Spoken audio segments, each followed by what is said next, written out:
You're listening to Artistic Finance, Show 93. On today's show, I chat with Broadway projection designer Caite Hevner. We discuss operating a design studio and putting employees on payroll rather than paying them as contractors. We talk about decoupling money from you, the person or worker or artist, and instead tying it to the job being completed.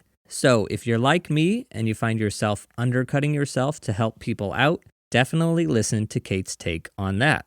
We also talk about investing in a retirement account, specifically a Roth IRA. Caite has the craziest story about Roth IRAs that you're ever going to hear. This is one of my favorite episodes ever just because of that story, which comes with a huge piece of advice for anyone opening a retirement account or for anybody who's helping somebody else open one of those accounts.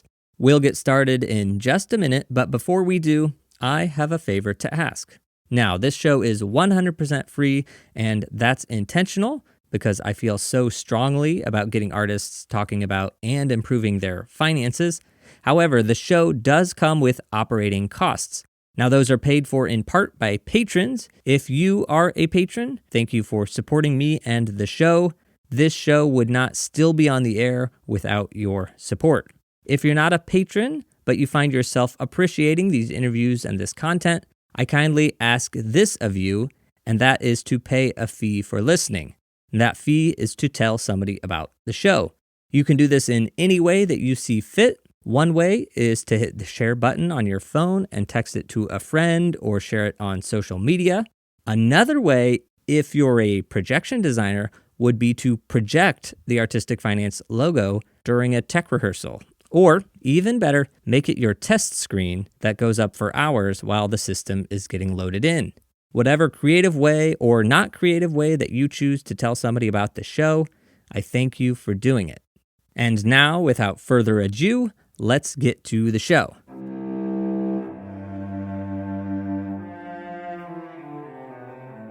You're listening to Artistic Finance Podcast, where your host, Ethan Steimel, interviews successful artists, leaders, and investors to help educate and inspire artists to grow their wealth. Welcome and thank you for listening. I'm your host, Ethan Steimel, and today I welcome Caite Hevner to the show. Welcome, Caite. Hello. We're recording this February 14th, 2022. Happy Valentine's Day, everyone, and happy Valentine's Day, Caite. Happy Valentine's Day. Let's see, the Olympics are going on. The LA Rams just won the Super Bowl yesterday with a great halftime show by lots of people, and Russia seems ready to invade Ukraine. So that's a little bit of where we are in space and time. Caite, let's get to you. Can you start off by telling us a little bit about yourself? Sure. And we just had a great Super Bowl halftime show, which was fantastic. Yeah. So in that regard, we're in an interesting and great place in the world. My name is Caite Hevner. I work as a theatrical designer. I mostly design projections.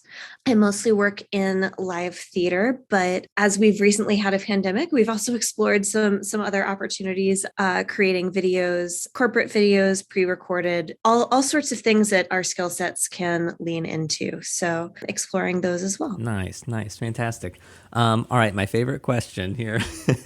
Can you describe your demographics for us? Sure. Gender, female, age, 35, race, Caucasian, white, in a relationship. Education, I have a Bachelor of Fine Arts from Florida State University, graduate certificate from the Yale School of Drama or the Gethin Yale School of Drama, and a MFA in set design from NYU. Geographic background, I'm currently living in Hell's Kitchen, New York. I've been here for 15 years now, and I grew up outside of DC. Amazing, fantastic. All right, so we know about you, but what about your artistic personality? What is a live event that you like to experience as an audience member or a piece of art that you like? My very favorite thing to see is a great musical. There was one show that I got to see, Brief Encounter, in London, and I wound up seeing it 3 nights in a row. There was a moment where they were on a train station. They were in a train station.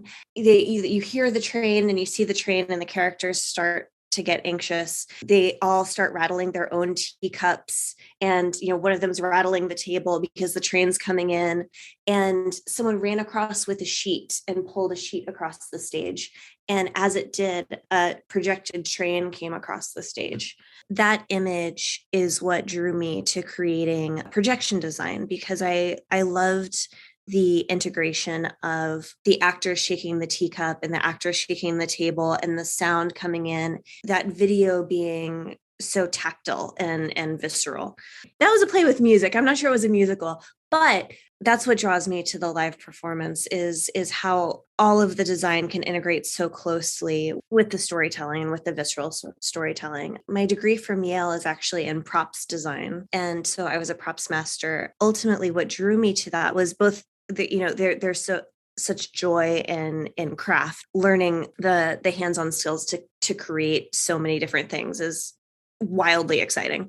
I think what drew me to that artistically was that it was crafting the things that the actors touch. I'm talking too much about coffee cups, perhaps because I'm drinking it, but picking the teacup that will allow the actor to perform the scene or will feel right for the scene, right? Is sort of starting design in that sort of way of what pieces we need versus an envelope down approach. That's totally great. And it's so funny you mentioned about the props, because when you mentioned the teacup, I thought, well, that was a wildly specific thing to refer to on a giant stage of lots going on. And it also brings me up about that curtain drawing across the stage with the train.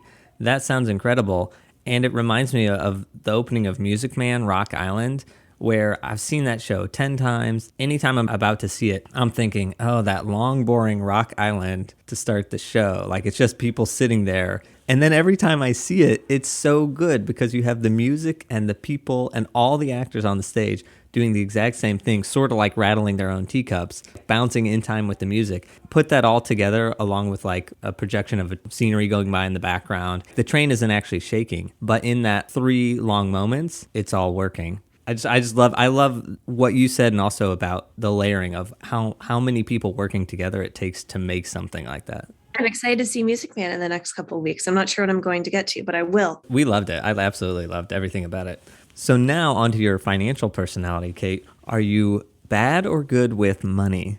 I think I'm pretty decent with money. I've figured out how to earn money in this industry, which is not predictable, and to pay myself and to pay people. And I think pay people well. If not well, I'm not ashamed by how I pay people, at least. I think I pay people well. I love that. I'm just on a show, and they gave us our budget, and I reworked it so many times to get the electricians up to $30 an hour, just because like all the other crews, I think we're doing 23, 22. And I was just like, I'm sorry, guys, it has to be at 30. So we just kept reworking everything. And we did it. But that's what I want to at least feel good about it if it's not perfect. Yeah. What I've been saying a lot to theaters is like, we can do this. We just have to be totally transparent about like, tell me all of the numbers that we have to play with, and then let's move some things around, because it might not be how you had previously allocated it. But if you're willing to work with me, we can get this to a spot that we're happy with. And some theaters are doing really, really great jobs of us not having to have that conversation because they're on top of it. And, some are coming into it with models that have been in place for a while that might need some tweaking. I'm thinking, I got an email. We did an episode on wage transparency. Somebody from a theater that everybody would know emailed me very upset. They're very aware of the situation, and they're very aware that they're not paying up to par, whatever that is. But anyway. Well, it's interesting. We can talk about the pandemic for hours for a lot of reasons, but one of the things that I am very grateful to a group of friends and colleagues, with all the PPP and all of that, it really very quickly became, we have to let go of any privacy or shame or any of this, because we don't know how to make sure that we aren't breaking laws, right? Like, we don't know how to make sure we can stay financially afloat for the next 6 months. So we've got to drop anything else and just be super honest about what's going on so that we can help each other solve this. And I'm so grateful for my groups for being willing just to have those very honest, transparent, vulnerable conversations so that we could figure out what we were doing. During the pandemic, I set myself up being able to pay payroll, totally revamped how I was doing all of my accounting. A big part of that was to make sure that we could qualify for PPP loans, but also like making sure that everything was above board. I don't recommend another pandemic to get people into that situation. However, that was one thing that is a total transformation of how I work now versus how I was working before. And I think there's so many layers to that. And you even mentioned it earlier. You said, well, I do projections and theater, but it's pandemic. And that is one good thing that has come out of it, is that designers and workers at any level of theater, certainly there's pretension in there, but at every single level, Broadway down, everybody is totally understanding when people are doing side hustles and doing other things and doing things that they pre-pandemic never thought they would be doing, and then suddenly they are. Pretty much everybody gets it. That's happened with finances, yeah, too. Absolutely. And I'm so happy that you have your group of people that can drop all that and have the honest, real conversation, because that practical conversation, pragmatic conversation is what needs to happen. Absolutely. I think also having that conversation about wages as well, right? Because I have a text thread with a few other projection designers, and frequently we're like, what is your minimum rate for this job? Projection, I think, too, is specifically, sometimes I think we relate a lot to costumes in this way, but we run our own shops, whereas, scenery contracts out or has their own scene shop, but we're running our own shops out of our own studios. So, there's the job description of the assistant. Title of assistant has nothing to do with the roles that we're hiring, right?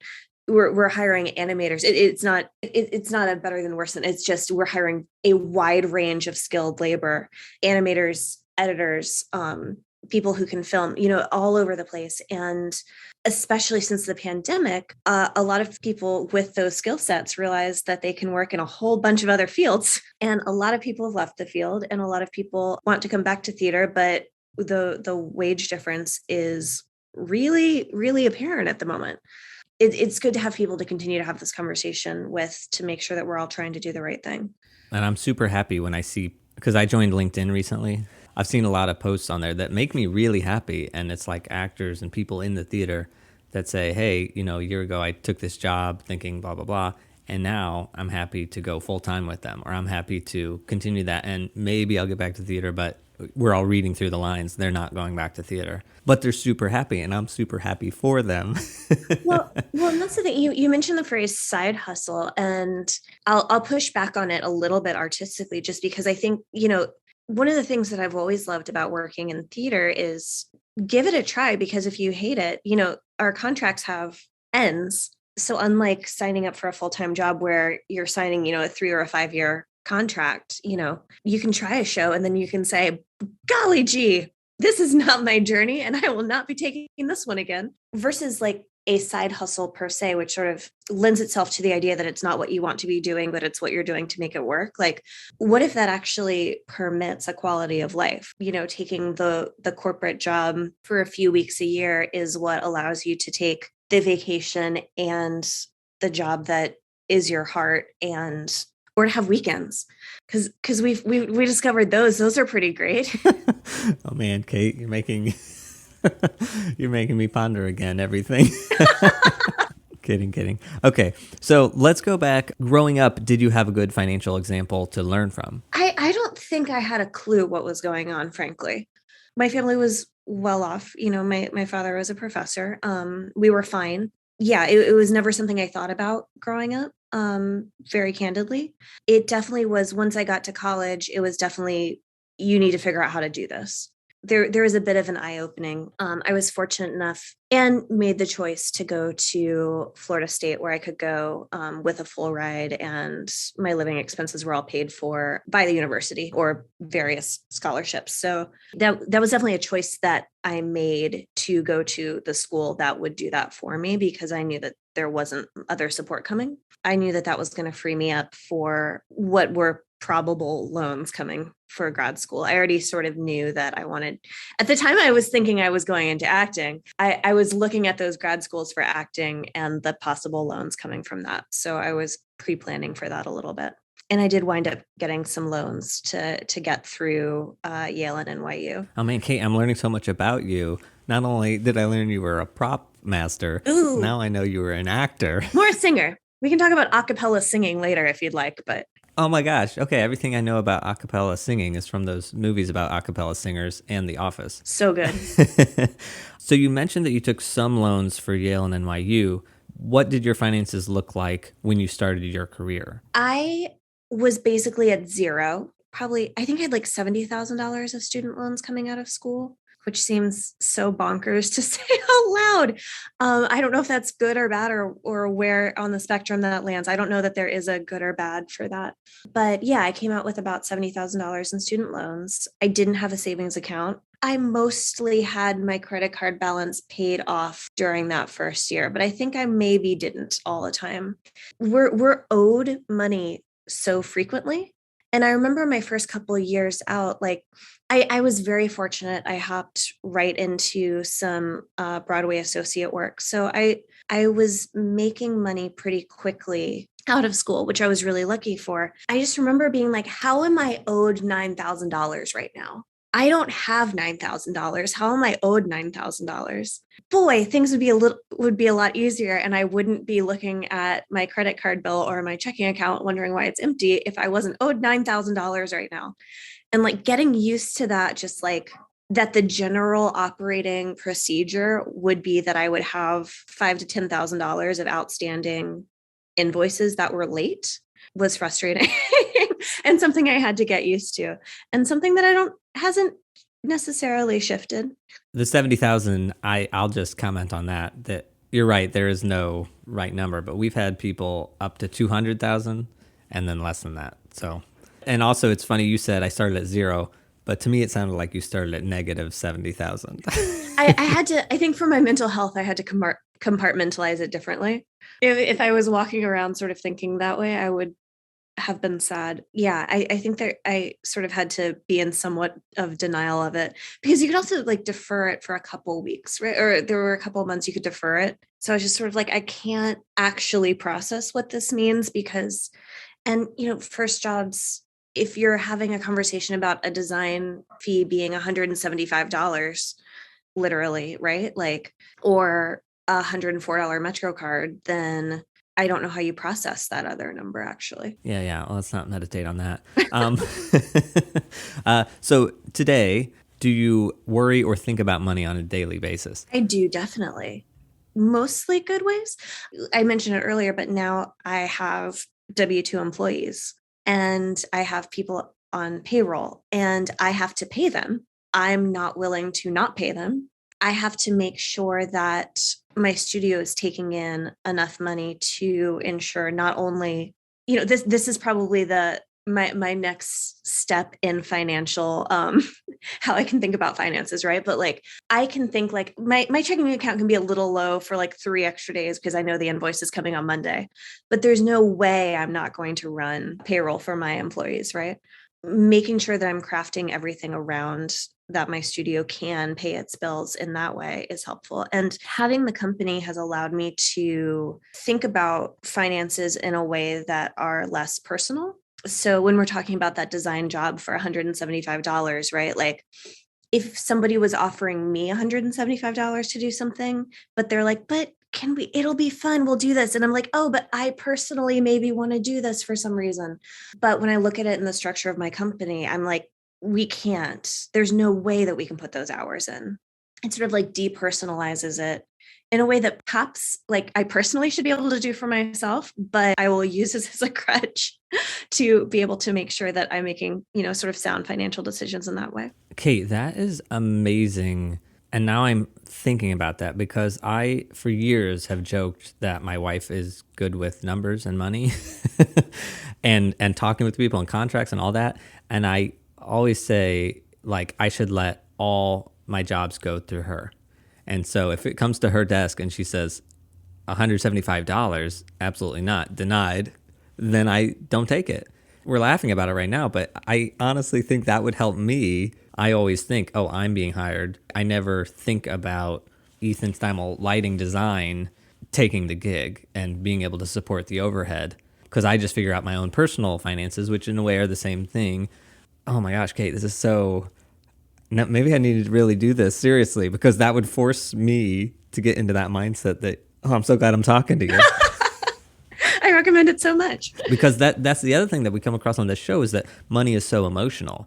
The people that succeed with it are the people that get the emotion out. Because you can still have those emotions just as long as it's not directly accessing your finances. Totally. We talked about that student loan debt. Do you still have that today? I do not. Amazing. And how long did it take you to pay off? I think it took about 5 years. I was able, I mentioned earlier, I jumped very quickly into doing some Broadway associate work that wound up paying really well. And I was really fortunate through that. I specifically won like a unicorn job that allowed me to, over the course of like a year and a half, my finances sort of flipped, which was great. What was the unicorn job? I had a design for a cruise line that wound up running a few months past what anyone expected it to. Fantastic. Do you have any other debt at the moment, like mortgage or anything else? I have a mortgage. Oh, congratulations, I think. Yeah. Thank you. And I refinanced it April 2020. Amazing. That's awesome. Okay, cool. Throughout your life, and now we've gotten into your design studio versus your life, so there's blend over here, I think. Have you used a budget throughout your life? I haven't. And that's where, when you say, are you good with money? And I'm like, ooh, I love the idea of a budget. I haven't found a way yet to make it make sense with the way that our income works. I know what my operating costs are. So I know like what my budget of functioning is, but past that, I haven't really solved like this is what this takes. And I think part of it's just like, we don't have a reliable in. So budgeting for any sort of reliable in I haven't been able to figure out a way to make it make sense. And someone's going to listen to this and then call me and say, here's my Google Sheet, please start using this. And also, sometimes you work on jobs that necessitate you spending more money, like maybe not necessitate, but the time that you're, stuck in Italy for 3 weeks, boy, you're eating out every night. You can't talk yourself out of it, right? Like, so also the expenses change based on that. Like, I know my studio cost, I know my personal, aforementioned mortgage. I know the things that won't change, but that's where I am in relation to budget. That sounds good to me. Because something recently I've learned, the budget is really just, it's the starting point and it's to make you aware. And if you can stick with it, cool, that's going to benefit you because you're more aware of it.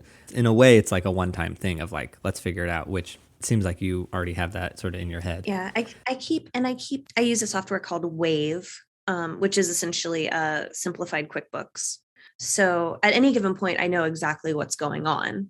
It's the extra step of writing the future projection that is not the most solid. Totally. Okay, Wave. I'm going to have to check that out because I do everything on an Excel sheet. Oh, okay. We gotta bump out of that. Yeah, that's no. I know. Wave is a good, I mentioned the texting chain. Many are graduating from Wave and I'm sort of clutching onto it. It doesn't run payroll in New Jersey. So if that's something you need to do is run payroll in New Jersey, it's not your best choice, but it's a really great intro and pretty intuitive. I think Gusto is another one that's sort of similar.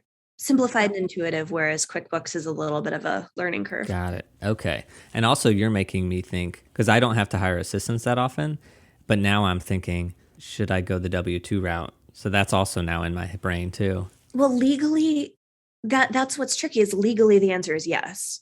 And our industry circumvents that frequently. There are a few ticks that you have to hit if you want to pay someone on a 1099. And one of them is you can't require someone to be in a specific location at a specific time.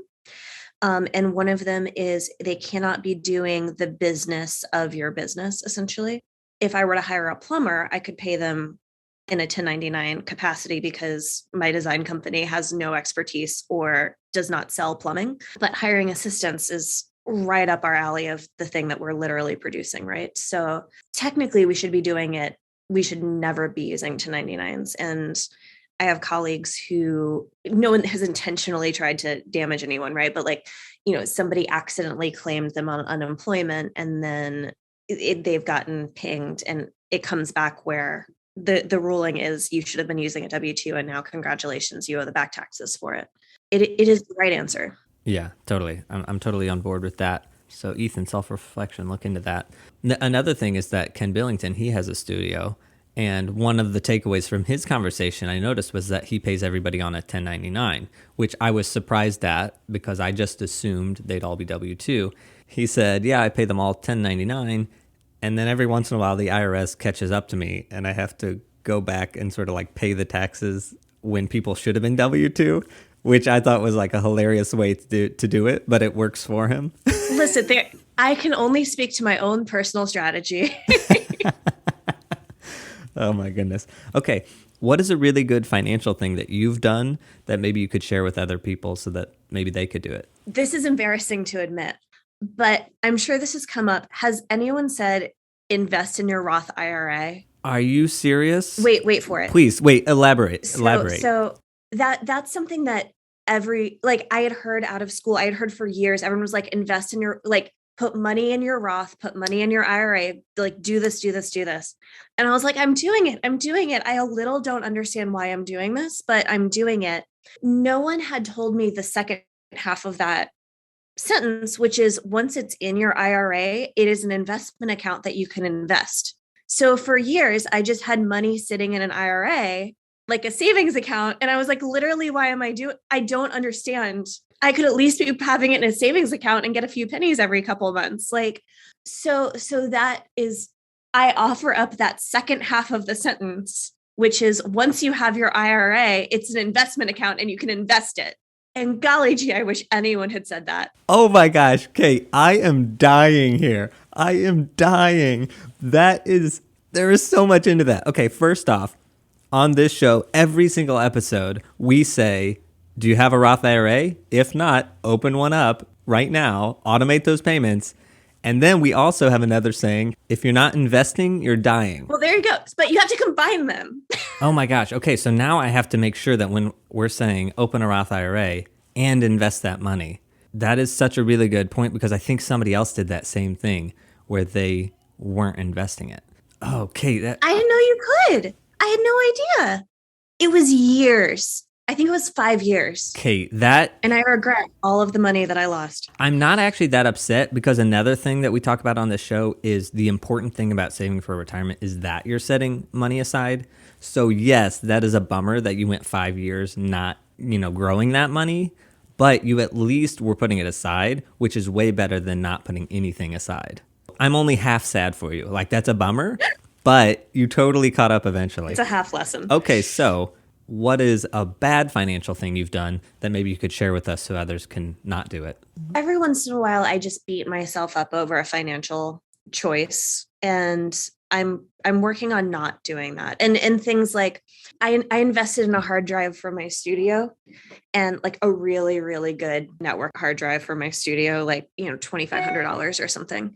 It's caused a whole bunch of problems and I'm going to have to replace it. And like, I am beating myself up over this. And I'm like, the hours, like that could have equated to this many hours. And that's like half of a show or like, whatever that X percentage of X job that went, perhaps this is anti-budgeting, right? But like, I'm trying to release that because in this world where we don't work, we don't have, the steady trackable income stream, and sometimes we make some financial, maybe not the best choices. And then sometimes a unicorn job comes along and permits it. And it's just sort of part of the flow of what we do. And it's fine. And sometimes Apple just gives you a new laptop if you take it to the Genius Bar enough times. So really it balances out. All right. What did we learn today? Just keep taking things to the Genius Bar and eventually maybe they'll give you a new one. I didn't buy a laptop for like 9 years. I think we know the answer to this, but maybe you can explain a little bit more. Do you have an entity, LLC, corporation? I have an S Corp. I set it up when I realized that it was before I went to W-2, but I set it up when I was paying out. I had one large corporate job where over the course of, I think, 2 months, I was paying out about $40,000 in assistant fees I was like, I cannot run this through my person. In that corporation, I assume that everything you do runs through your corporation. How much 1099 versus W-2 income are you getting? Very little W-2. If I teach, that'll be W-2 income. Everything else is running through my company. When you do your personal taxes, are you doing the company taxes at the same time, or are those separate? Yeah, I work with the associates and they do it. I've already done mine. I did mine last week. Oh, congratulations. Thank you. I like to get it done early, and then I still get forms for weeks after that I just keep sending, and then I feel guilty. But yeah, they do it all at the same time, which is delightful. The associates, is that Trudy Durant? I work with Lorraine and Doreen. Fantastic. Okay, so now let's talk about your retirement plan. So we know you have a Roth IRA that is invested.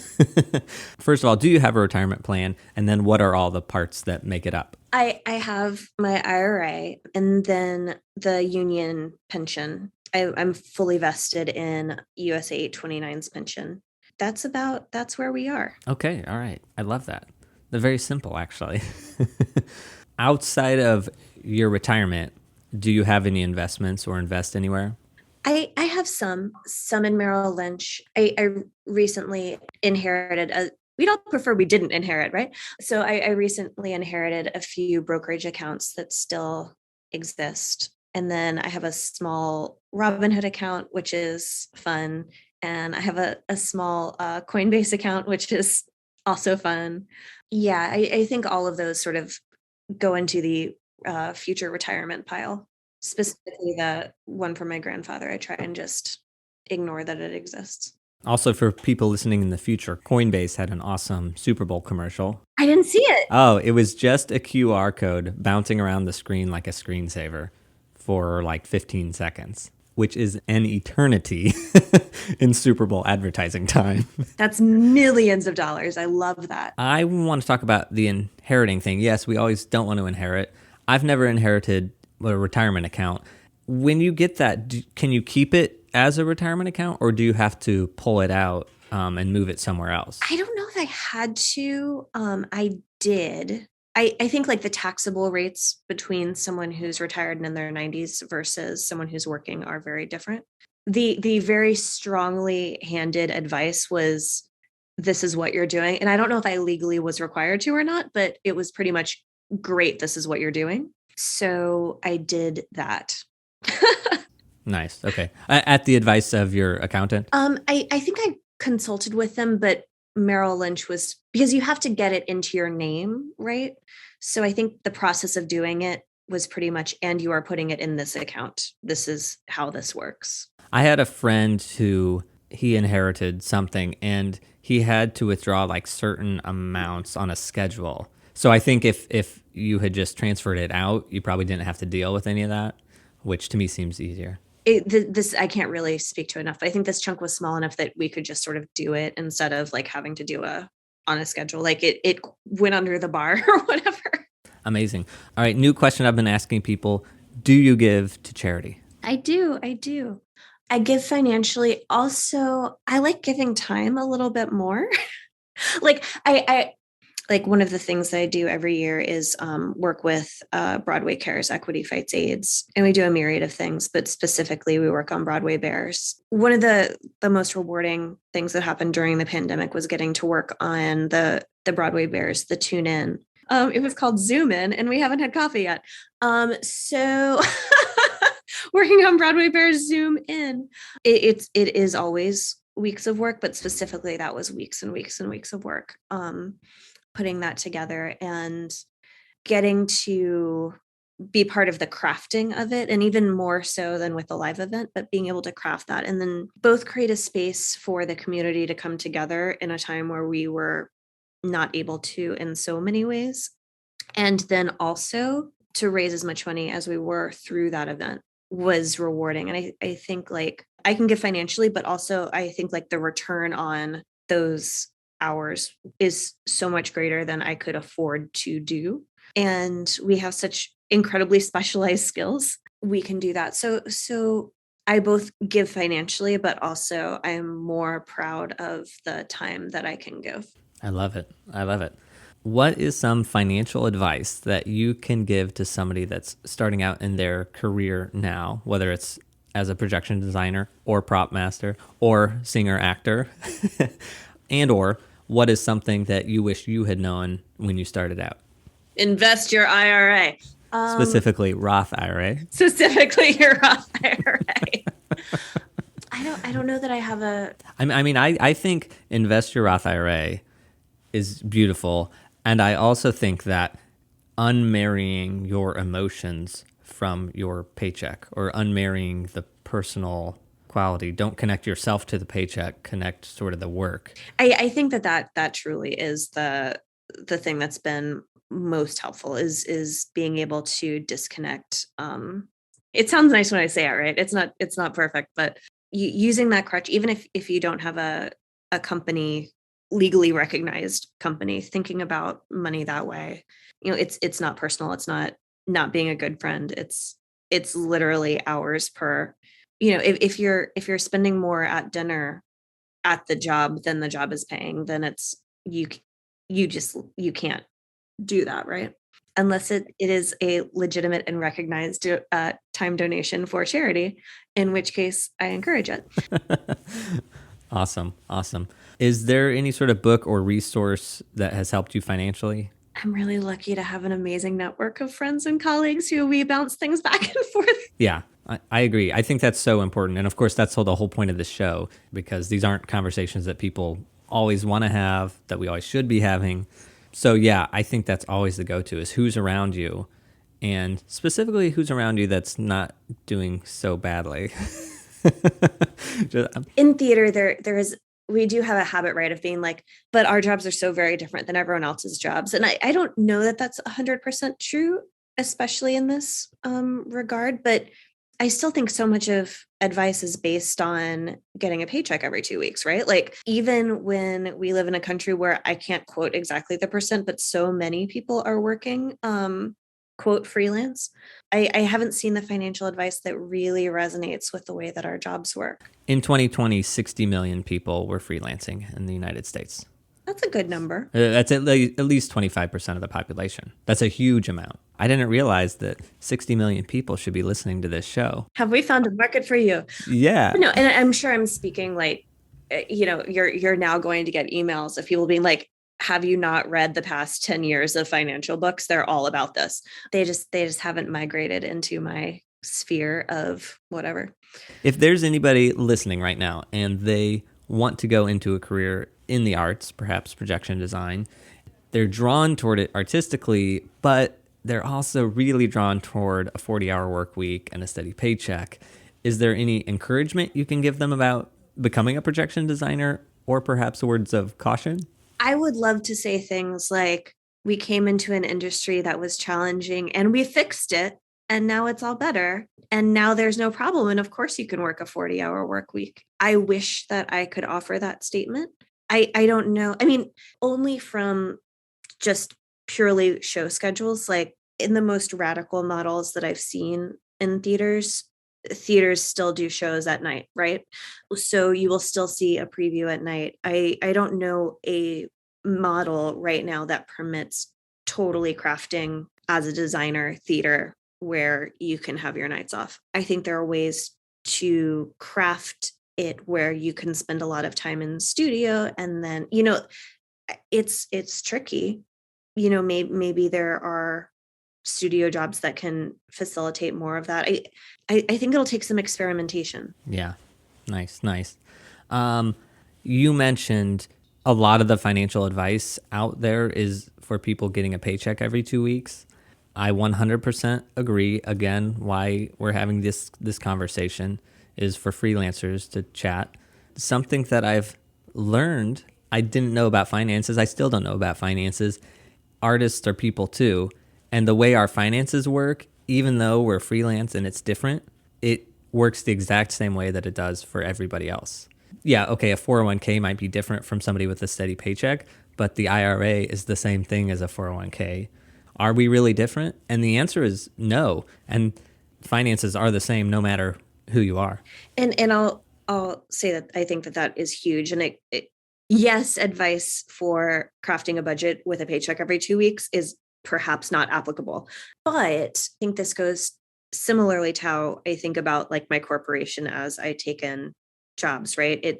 It doesn't work differently because you're an artist. You still have to pay your bills and you still have to pay your team, and you still like that system still functions like anything else. And you might be able to take a higher paying job to facilitate a lower paying job, but you have to really consciously do that type of thing, because those numbers work exactly the same. And I think we have the impulse to say like, but I'm an artist, so this doesn't count, or but I'm an artist, so these rules don't apply. And that's not true, because we all really like eating food. At least I really like eating food. So as long as I enjoy eating food, then we're going to need to follow those rules to some degree. That is awesome. And Kate, I didn't realize we had so much in common. I too like to eat food. What? For real. We'll do that. Amazing. All right, last question for you. Where can people connect with you if you want them to? And I'll phrase it this way, actually 2 different ways. Where can fans of yours connect with you? And if somebody wants to hire you for the next Broadway show, where can they connect with you? Oh, yeah. I like both of those. My website is caitedesign.com. And my Instagram handle, perchance more for the fans, is just my name, Caite Hevner. That's CaiteHevner. Caite Hevner, the one, the only. Thank you so much for spending time with me today and for sharing all this. I really appreciate it. It's been fun. It's so good to hang out. That's it for this week's episode. My biggest takeaway is the idea to separate you from the money being charged for the job. Yes, you might be willing to take less to complete a project because you can work it in your lifestyle. However, as a business, that's not sustainable. And all artists are businesses. The overhead has to get paid. So rather than make it work, let the producer know what the job costs, and they can adjust the budget or they can plan accordingly. This is easier said than done because producers will go to the next person in line, but we as artists have to communicate what the cost of creating is, even if it means passing along jobs to others who will do it for less. It's short-term pain in exchange for a sustainable career. My other big takeaway from talking with Kate was to invest the money in your retirement account. Remember, if you aren't investing, you're dying. I was so shocked when Kate said she went 5 years just saving the money without investing it. But she was saving, and better late than never. What do you think about today's chat? Did you know that you had to invest money that goes into a retirement account? And do you view money for a job as separate from you and see it as a business payment? Let me and Kate know by commenting on the LinkedIn post I'll make for this episode. I'm on LinkedIn with my name, Ethan Steimel. If you're one of the billion creatives that's not on LinkedIn, you can also engage with Artistic Finance on Facebook, Instagram, or Twitter. Though, to be real with you, I'm not as active on those platforms. A shout out to John DeMoose over at City Theatrical. He suggested having Kate as a guest, which is why we had this awesome episode. So thank you, John. A shout out to our listeners in Sweden. Our patron Cynthia gave me a bit of flack for never giving a shout out to those in Sweden. So if you're listening from the land of ABBA, IKEA, and Spotify, many thanks for being with us. Speaking of listeners from outside the USA, we do not have any international patrons. If you're listening from outside the US border, please consider becoming a patron. Now this week over on Patreon is an update about the painting we commissioned as part of our 6K investing special.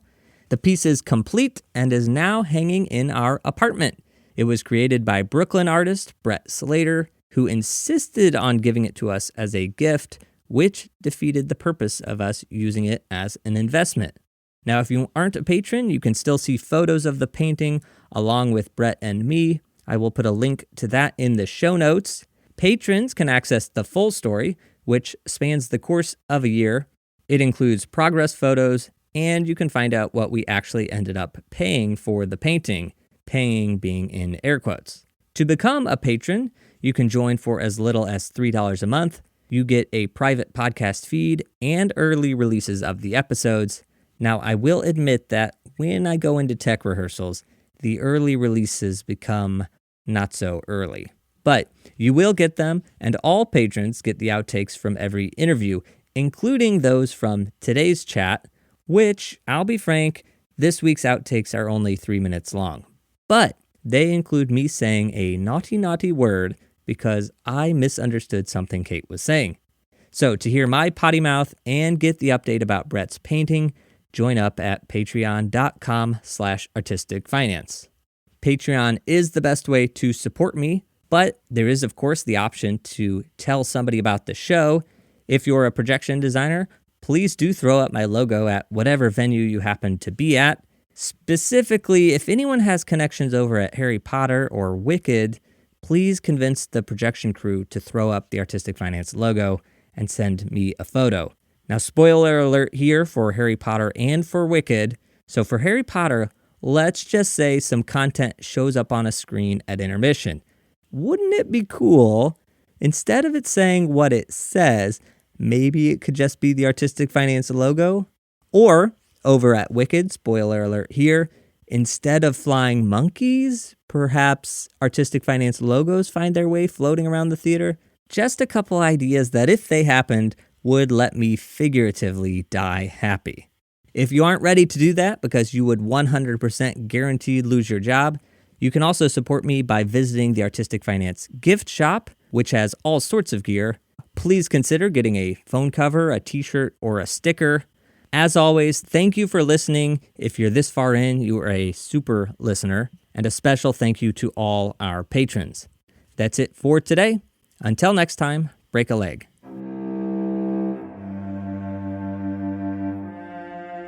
Thank you for listening to Artistic Finance. Make sure to subscribe. To access our show notes, transcripts, or resources, go to artisticfinance.com. This show is for entertainment purposes only. Before making any decision, consult a professional. This show is copyrighted by Artistic Finance. Written permission must be granted before syndication or rebroadcasting.